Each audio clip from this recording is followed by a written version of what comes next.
Ave Maris Stella. Hello and welcome back to Vatican II in a Year. This is your host, Father Matthew Schneider. I am a priest of the Legionaries of Christ and a theology professor. This is a podcast on the Star Quest Production Network at sqpn.com. Today, we're going over a general overview of Gravissimum Educationis, which is the document on Christian education, in an interview with Brett Salkeld, who wrote Educating for Eternity, a teacher's companion for making every class Catholic. If you want to follow along, we have a reading plan and more details at sqpn.com/Vatican or frmatthewlc.com/Vatican. So welcome to the podcast, Brett. Thank you for having me, Father Matthew.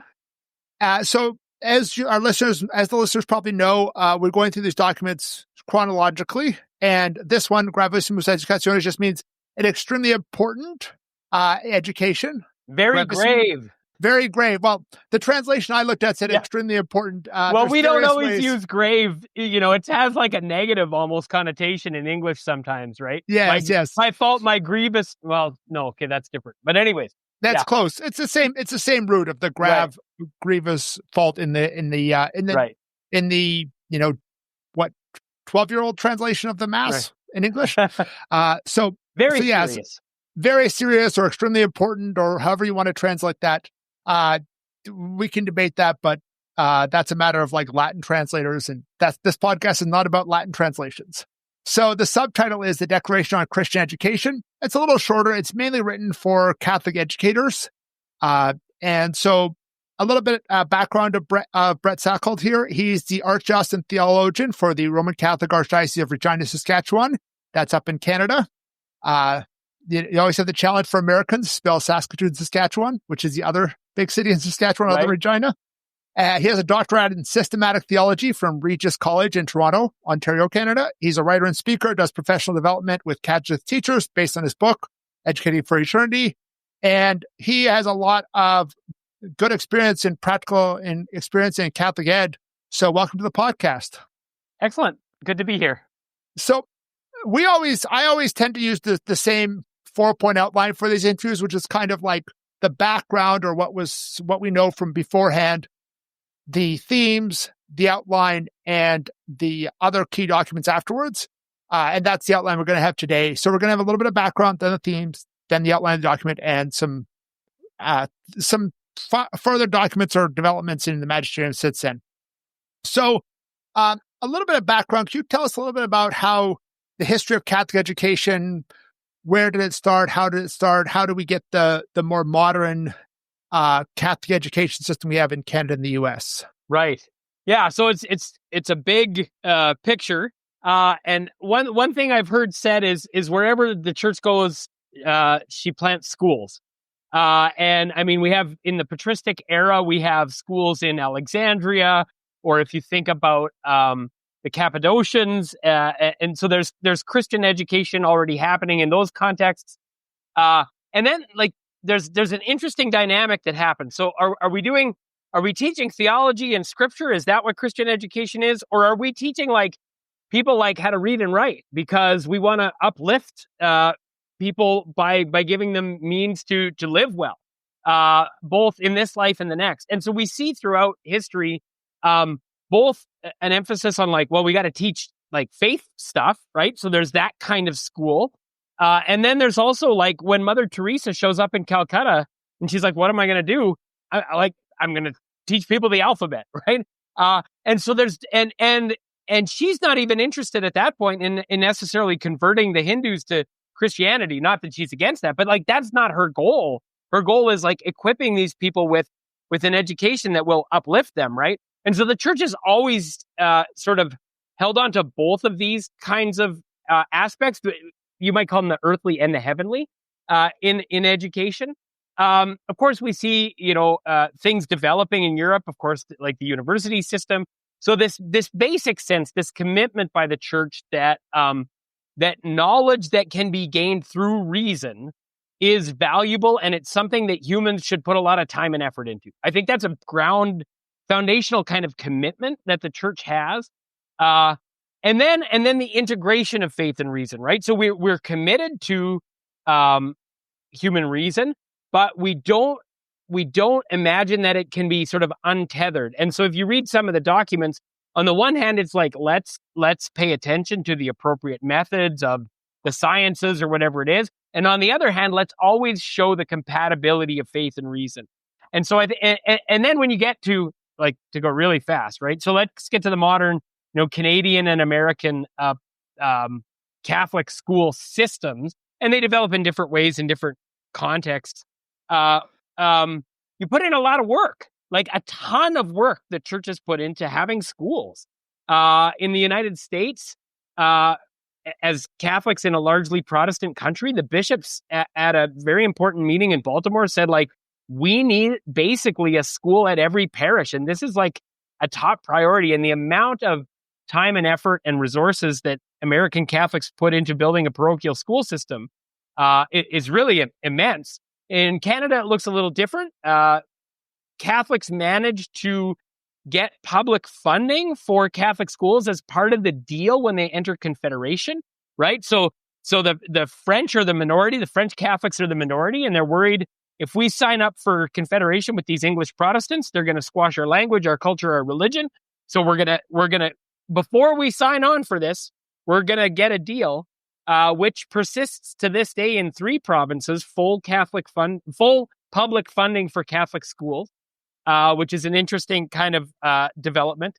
So these take on different forms in different countries, but the commitment of the church to education, and now I'm mostly talking primary, secondary. Of course, we can talk post-secondary as well. Education has been huge kind of from the beginning. Okay, yeah. No, I think that it's different. Like, you're talking about the 2 different kind of methods, the kind of parochial schools, which you have in some parts of Canada and very common in the US, which is a very private school education. And then in Saskatchewan, where you are, and Alberta, where I grew up, we have the oddity of like the publicly funded Catholic schools. Like, I went to publicly funded Catholic schools from grade K to 12. And like in the US, people are like, what? Like, how does that Right. exist? So could you explain a little bit what you think would be the challenges of each of those 2 models that like a Catholic educator, like principals and teachers, really be challenged with? Right.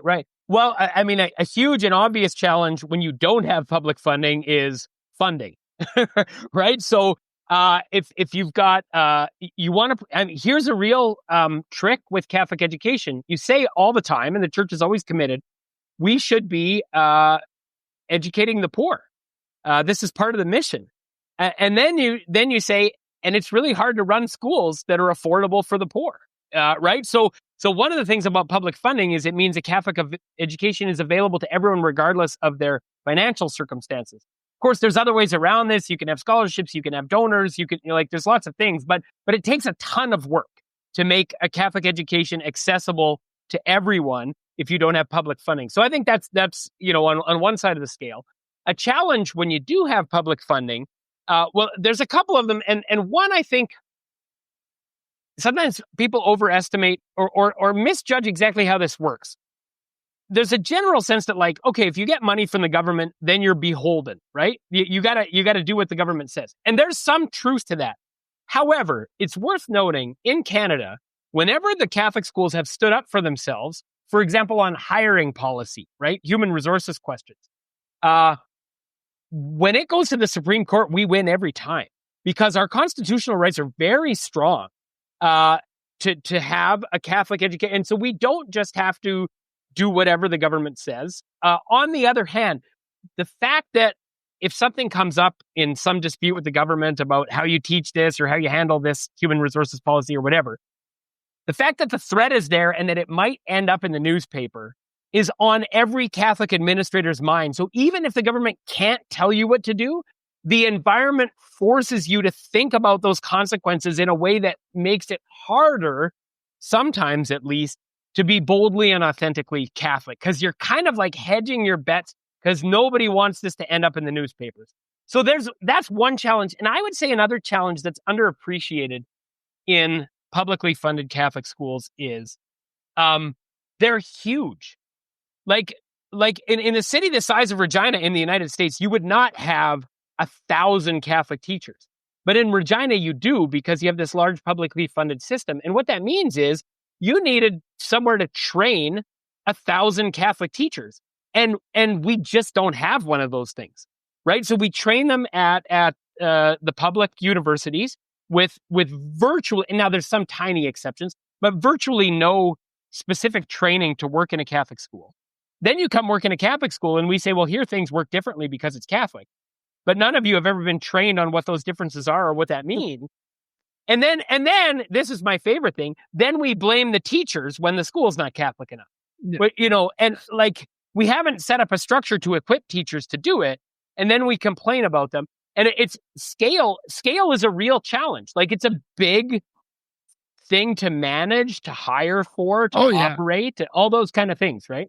Oh yeah. Like I think my parents' parish in Calgary, they have, within the parish boundary, they have probably 3,000 plus students in Catholic schools, which like, I don't know of any parish in the U.S. that has 3,000 plus students in, elementary and middle or junior high school in their parish boundary. There might be one because because Catholic high schools tend to be one or two in the city, and there might be a parish that has 3,000, but it's because the two big Catholic high schools are right inside their parish boundaries or something. But things like that. Yeah, no, that's definitely a challenge. And it's also, the other challenge is that it's not directly under the bishops, under like the elected trustees, which can, depending on who you elect, can be a challenge. Right. So governments, they're not technically the bishop's schools, right? The bishop, what we say is like the bishop can advise, but in terms of like decision-making power, the bishop has what we call the nuclear option. He can tell them that they're not Catholic.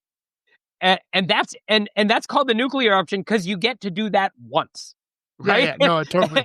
and totally. No bishop is going to do it, right? Because then it's gone, I know. A few years ago, there was a whole issue of like school fundraising using certain forms of gambling in Alberta, and the bishop said, "Look, like Catholic schools shouldn't be doing this because it's not really like this form of gambling is being very exploitative of the poor, basically." And things like that. So there's a ton of like individual points on doctrine beforehand, but I just wanted to highlight one document before Vatican II, which was Divini Ilius Magistri, that divine teacher, Pius the 11th in 1929. Can you give a little summary of that document?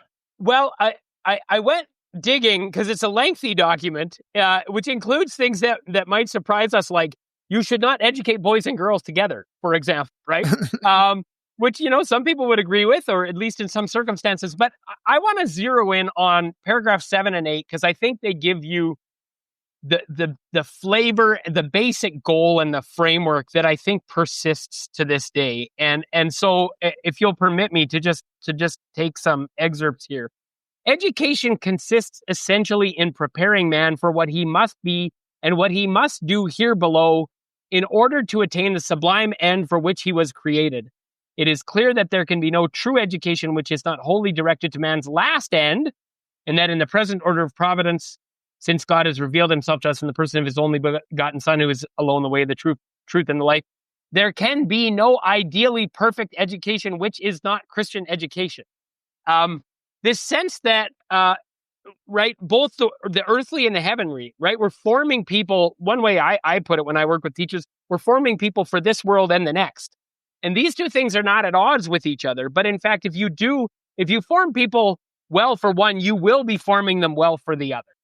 And so the church is convinced that any education that abstracts from one or the other does not respect the kind of creature that humanity is, right? We have just and good worldly goals, and education should serve those. But those are not our highest goals and our final end. And an education that does not also serve our highest goals and our final end and contextualize the worldly within the heavenly is going to miss something. And so it makes the very bold claim that only a Christian education is a sort of perfect and true education. But I think that basic dynamic is present throughout the church's teaching on education because it follows from our understanding of the human person, right? Education is about helping the human person to become who God made them to be, right? And the church is very keen, as you read the documents, including this one, of the relations between the different social elements that contribute to that. Every person is born into a family. Every person is born into a society, and those have their right and just role. But every person is also invited into the church and ordered towards God and made for heaven. And so civil society and the family have their rightful spheres, but they all of these things work best when they work together and understand the human person as ordered towards this highest good, which is God. Right? Excellent. Yeah, so that kind of concludes our working up to this document. Now, in Gravissimum Educationis, there's a few themes, and I'm just going to present, I think, 3 themes, and you can just elaborate on them a little bit. The first one is the church has the duty and right to be involved in education. What does Vatican II say about that? Right. Yeah, it strongly asserts the church's interests here. There's a quote even before paragraph 1, so in the preamble, Holy Mother Church must be concerned with the whole of man's life, even the secular part of it, insofar as it has a bearing on his heavenly calling. You see the same pattern we just discussed from the previous document. Therefore, she has a role in the progress and development of education. Right? So the church asserts very strongly that because it's interested in the human person and the goods of the human person, then it is necessarily interested in education.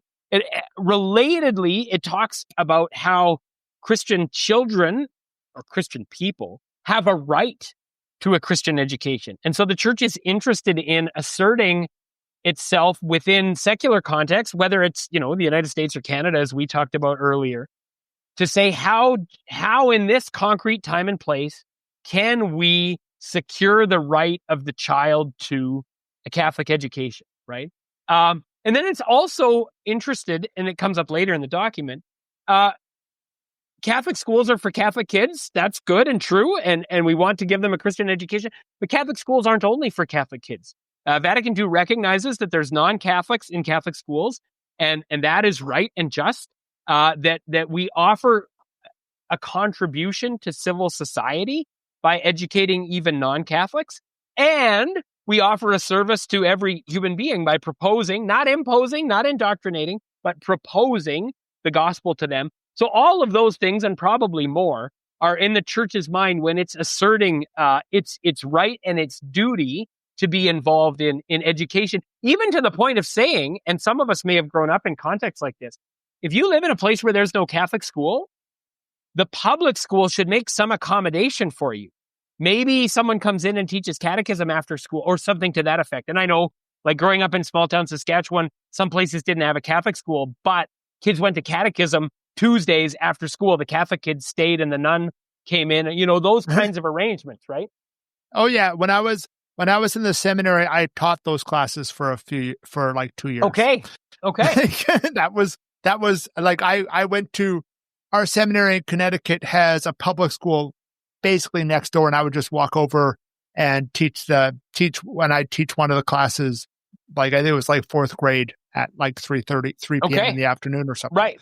And then their mom and dad would pick them up an hour later and things. So yeah, that's a good idea. Now, the next theme is the idea of education beyond just knowing secular facts. You've already kind of alluded to this when you talked about it's the education for here and hereafter. But what more do you have to say about this idea of education beyond just knowing facts? Right. Yeah, it's about the formation of a person, right? So you become a kind of person. Supervillains might know lots of things about, I don't know, like making the physics and chemistry you need to make weapons of mass destruction, right? You can have lots of knowledge, but you need the wisdom and the virtue to live well and to put that knowledge to the use that God intended it. And so in all of the documents on Catholic education, the church is very concerned that we don't get a narrow view that says education is about giving people facts or even skills, but is rather concerned with the formation of the person. There's actually a paragraph that has a very thorough description, but it's worth hearing just because it shows you how thorough it is, right? It's kind of funny. It says that the principal purpose is this goal, and then it lists like a lot of goals. That the baptized are given knowledge of the mystery of salvation, become ever more aware of the gift of faith they've received, learn how to worship God in spirit and truth, be conformed in their personal lives according to the new man created in justice and holiness, develop into perfect manhood in the measure of Christ, strive for the growth of the mystical body, and moreover, aware of their calling, that they learn not only how to bear witness to the hope that is in them, but also how to help in the Christian formation of the world that takes place when natural powers, viewed in the full consideration of man redeemed by Christ, contribute to the good of the whole society. Right? So you have that same pattern. Like, we need to teach Christians how to be Christians and how to think like Christians and how to act like Christians. And also, education is about the common good. It's about building up society. And these two things are not goals that are opposed to each other or in some zero-sum game that have to be balanced off. But precisely in pursuing one, you achieve the other. If a Catholic school forms good Christians, it will of necessity contribute to the common good, right? Oh, definitely. I think that that's good. And the last theme is really the importance of religion in study and what role religion has in study. I know, for example, so one of my sisters, she was teaching Romance languages, and she would bring in Alberta Catholic schools, and she would bring in a kid's story from Our Lady of Guadalupe as the translation exercise for a Spanish class. Right. But how does religion affect study? And this is almost like the theme of your book as well, even more than talking. So I was watching for this particular, because, this is what my book is about, teaching every subject from a Catholic point of view. Now, that doesn't mean that every subject becomes theology. The church is very clear that the different disciplines have their rightful independence.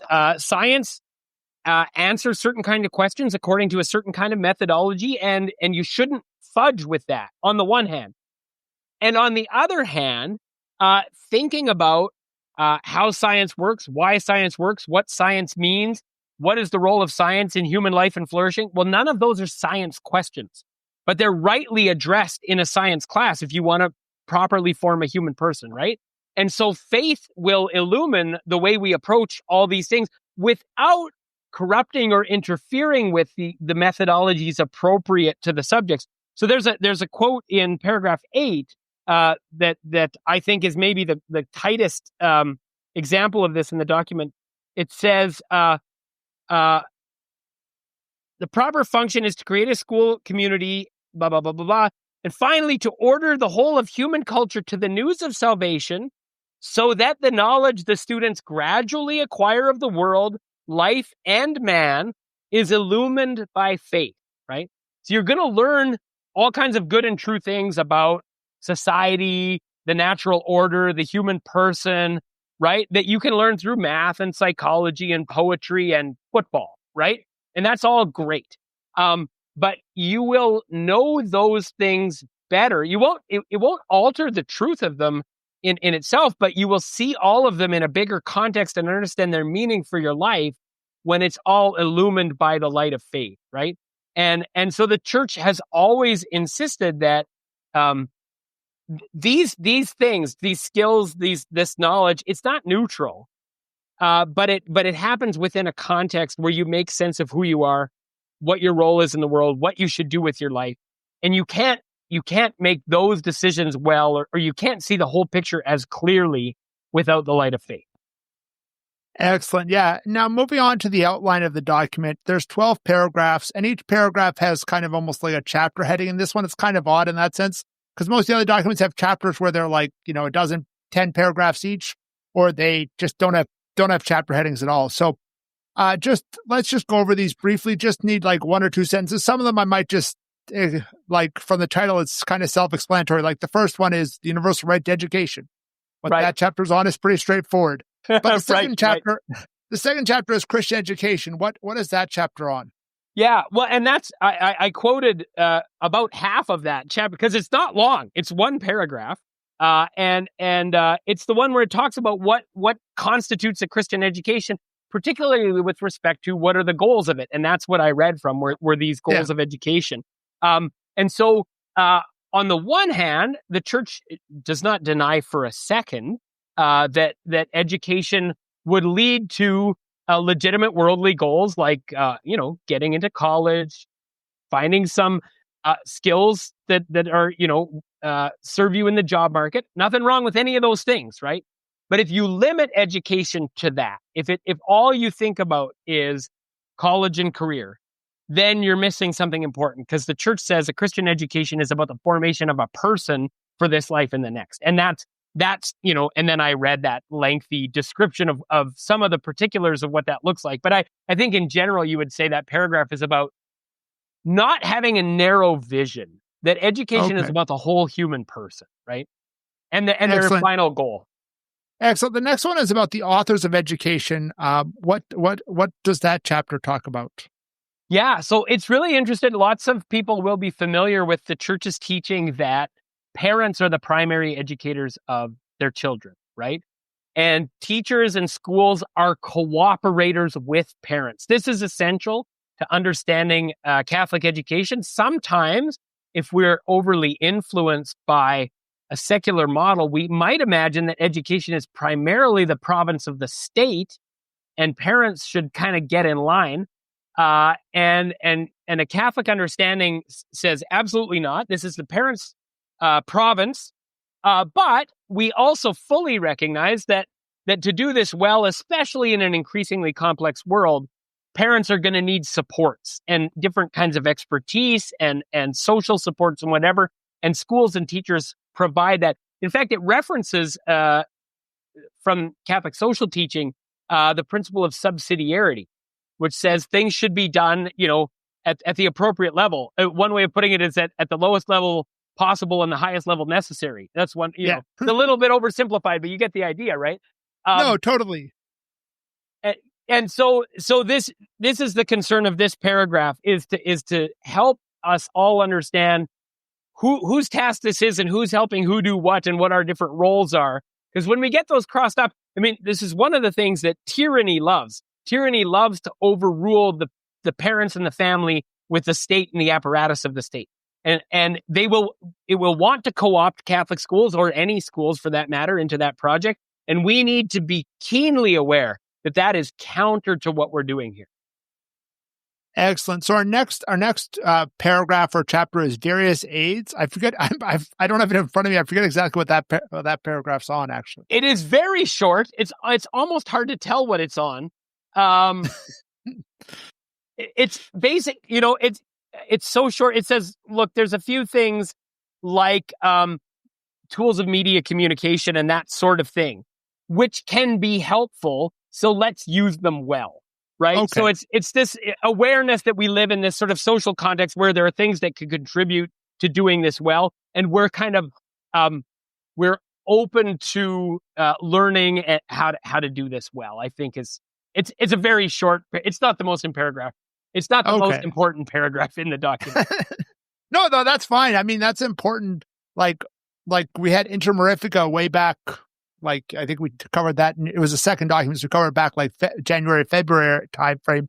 And it was, it was just on social communication. So it kind of is bringing that part into education in a way. Now, right. The next two are the importance of schools and the duties and rights of parents. I think that's really an expansion of what we talked about in when we talked about the authors of education, or is there something else to add there? Right. Well, so, it's interesting, when we hear that, talk about education, we just presume schools. And you have to go back in time and say, this is over 50 years ago. And in lots of places in the world, there's not schools, or they're still being built, right? And so it's sort of saying the first sentence kind of gives it away, right? Among all educational instruments, the school has a special importance. We were taking that so for granted that we almost didn't think it needed to be said. And so it's really, it's emphasizing the importance of school, and then of those who work in school. So the vocation of all those who aid parents in fulfilling their duties, right? So it's kind of a, what's encomium? It's, we need you guys. Schools are important, teachers are important. So that's paragraph 5. And then, as you mentioned, 6 is the duties and rights of parents. Here again, it mentions the principle of subsidiarity. It's also the paragraph where it mentions, this is interesting when we talk about what happened in Canada or the United States, public subsidies. Let me back up to get the full.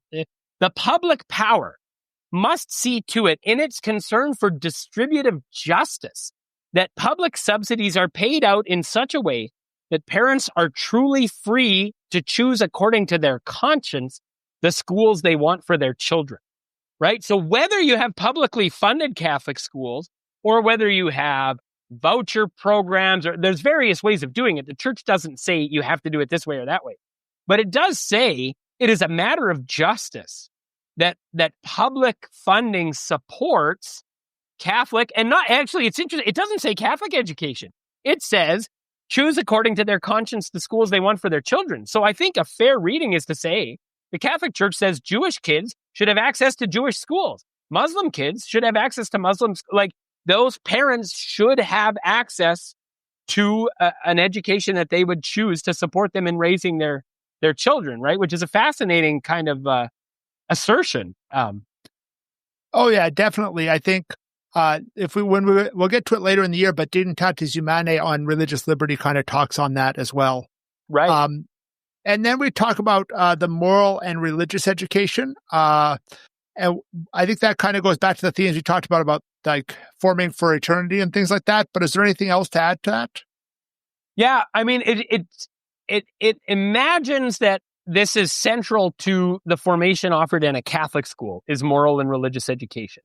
What it doesn't imagine is that this is a separate, thing that doesn't impact the rest of stuff, right? So we're not doing it right if religious and moral education are one thing and our engagement with the rest of the curriculum is independent of that.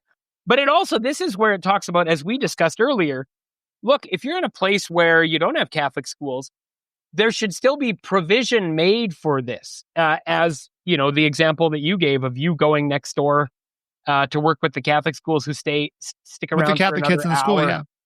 Exactly, right? It says provision should be made for these kinds of arrangements. It's very pragmatic in the sense of it recognizes in different cultural contexts and economic situations, different things are possible. But here are the principles you should follow to make sure that the obligations to the students are met, right? Okay, yeah. Now they talk about different types of Catholic education. What can you say there? Meaning, like in paragraph 8, the Catholic schools, or it says different types of Catholic education. That's what I've written down. Sorry, that's 9. So sorry, did I miss 8? We skipped 8. We skipped 8. Yeah, give me my note. I guess I've skipped 8 in my notes. Sorry. No worries. What is 8 again? 8 is called Catholic schools, and this is the one I quoted that actually has what we would describe today. It's not the language of this document, but we would often describe it as Catholic academic integration or curriculum permeation. This idea that what we learn about the world, life, and humanity is illumined by faith, right? It also there's a paragraph. This one is actually 2 paragraphs or 3. It's the third paragraph is interesting. Let teachers recognize that the Catholic school depends upon them almost entirely for the accomplishment of its goals and programs, right? So take your job seriously, Catholic teachers. Like, we're all relying on you pretty heavily here. So it's emphasizing the role of the teacher.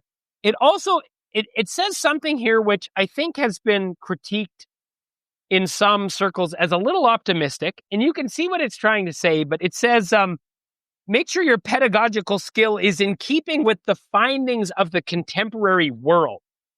Well, of course, what the church wants to say here is we want to be open to developments to learn from legitimate disciplines how to do these things well.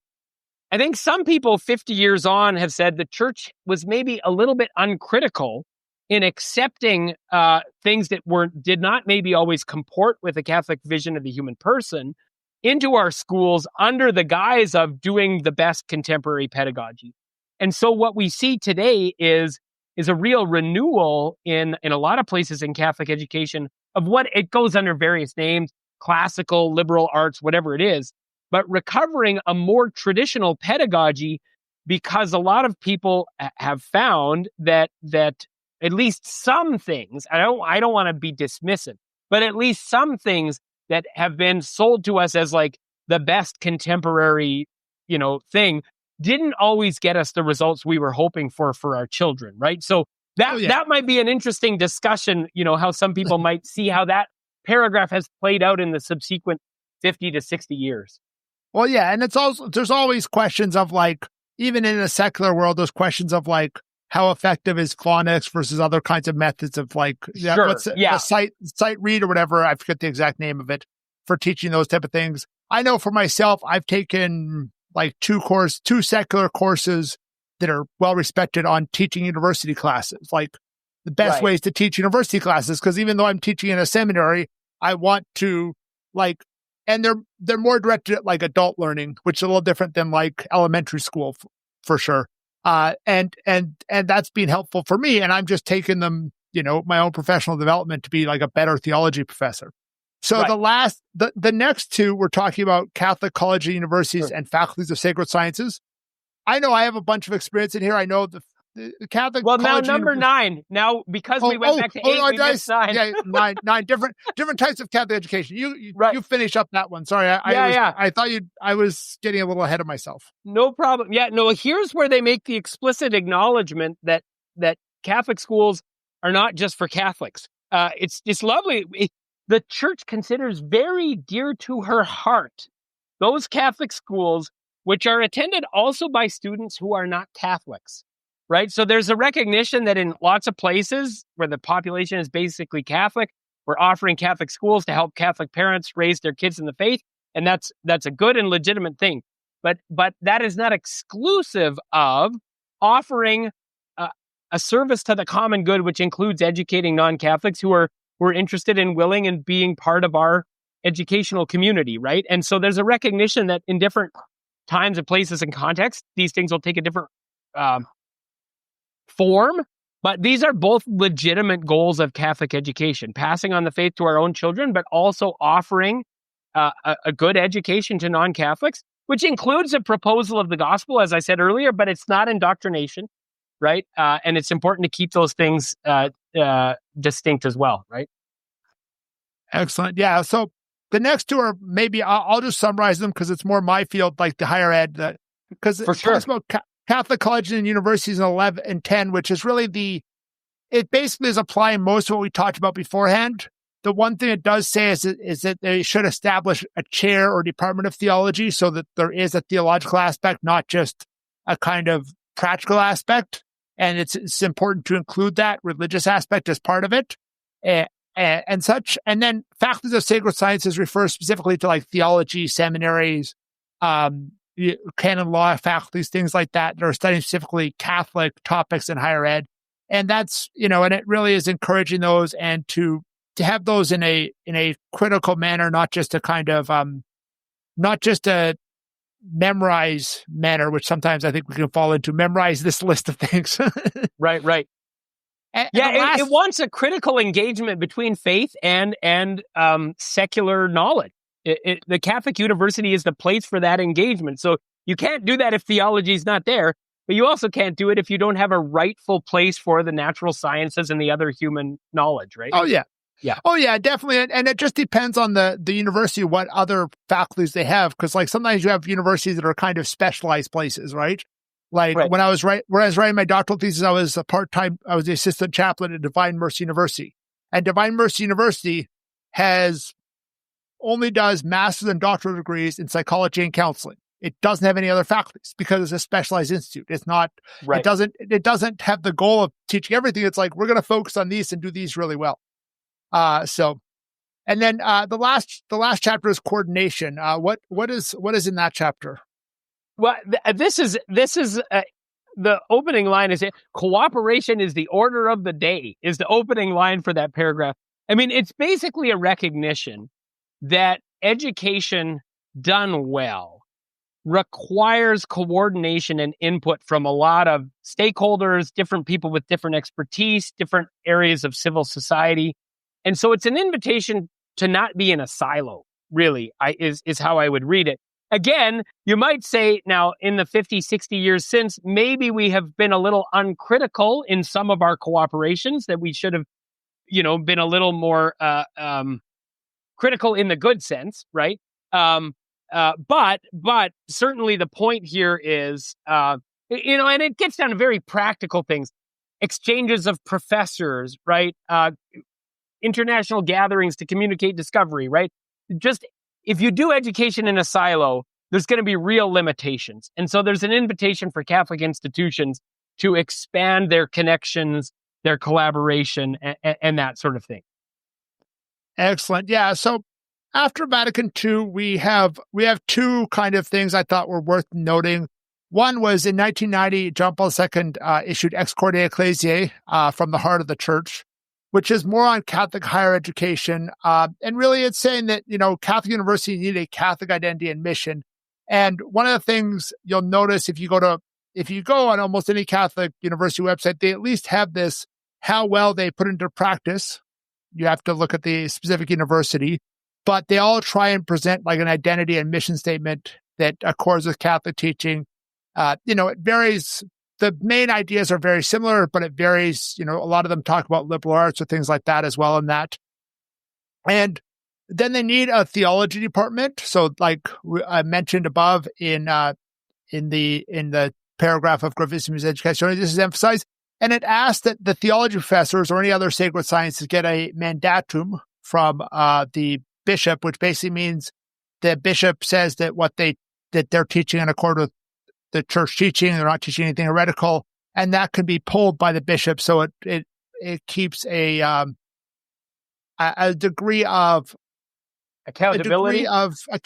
Yeah, that's the best word. To people like myself, that I don't go off and start teaching heretical stuff because my mandatum can be pulled, and then right, and then I lose my job teaching seminarians. I'm sure that I have no intention of doing that, but that's a lot of what that is. Right. The other thing I just wanted to note is in 2015, Pope Francis started the foundation Gravissimum Educationis, Culture for Education. It seems to continue what this Vatican II document is about. Can you mention anything about it? This was new to me. So I feel silly that, and I need to do some research now to learn more about this foundation founded by Pope Francis, which takes its name from the Vatican II document on education. Just a couple notes that you put here, which sound very promising. Supporting integral formation of the human person. That's another way of saying something we've really talked about here. It's not just about knowledge and skills. About forming a person. Training for Catholic educators, which is it's a massive practical question for anyone who works in Catholic schools.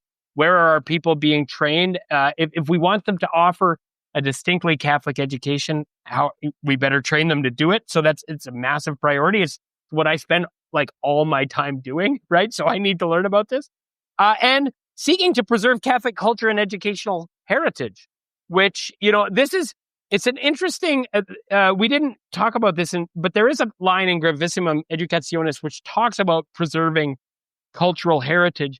And there's a little tension there, right? Between openness, collaboration, all those kinds of things, which are sort of hallmarks of Vatican II, which show up in the document, which sometimes get invoked at the expense of things like preserving heritage, right? And even when you talked about Ex Corde Ecclesiae, the need to reassert in some very practical ways institutes of Catholic higher ed to secure their Catholic identity is part, I think, if you want to read the history of how these things have been interpreted over a couple decades, it's in part a reaction to the way some people read Vatican II as sort of really opening up and in a way that sometimes sacrificed Catholic identity. And so John Paul II was saying, okay, these things are good, but also let's not leave the barn door open and lose all these other good things, right? So I think in the last 50 years, the interpretation and implementation of Vatican II has often gone between these two poles of sort of securing our own heritage on the one hand and openness to the world on the other, and trying to find the right balance there. And what we see in these things is that dynamic that we see in everything from liturgy to ethics to whatever also takes place in the field of Catholic education, right? Oh, excellent. So that concludes our content here. Brett, I know you wrote your book, Educating for Eternity, A Teacher's Companion for Making Every Class Catholic. Can you give a little overview of the book, summary of the book, so that listeners who might be involved in education or thinking about that might pick it up at Amazon or something? Absolutely, yeah. And thanks for the opportunity. So I wrote the book after working with Catholic teachers here in Regina who were being invited by their employer to teach all their subject area from a Catholic point of view. But they said, look, we weren't trained to do this in our undergraduate education. It's something we already have referred to, right? But we want to do it. We think it's the right thing to do. Can you help us think how to do it? And so I started working with those teachers, and I got so excited, and we were all so excited that I said, well, I'd like to share this with a wider audience. So I wrote the book. It's 2 parts. Part 1, which is about a third of the book, is foundational questions. What is the human person, and therefore, how should we understand the goals of education in light of what we think about the goals of the human person? What is the relationship between faith and reason, joy and virtue, truth and freedom? Things identified as sort of foundational questions that if you think well about those from a Catholic point of view, they're going to have knock-on effects in all kinds of practical ways in what a Catholic education looks like. And then part 2, which is about 2/3 of the book, is just 8 chapters that walk through different subjects. So there's a chapter on history, a chapter on science, a chapter on math, a chapter on health, a chapter on phys ed, a chapter on literature, a chapter on art. I don't know if that's all 8, but it's close to them.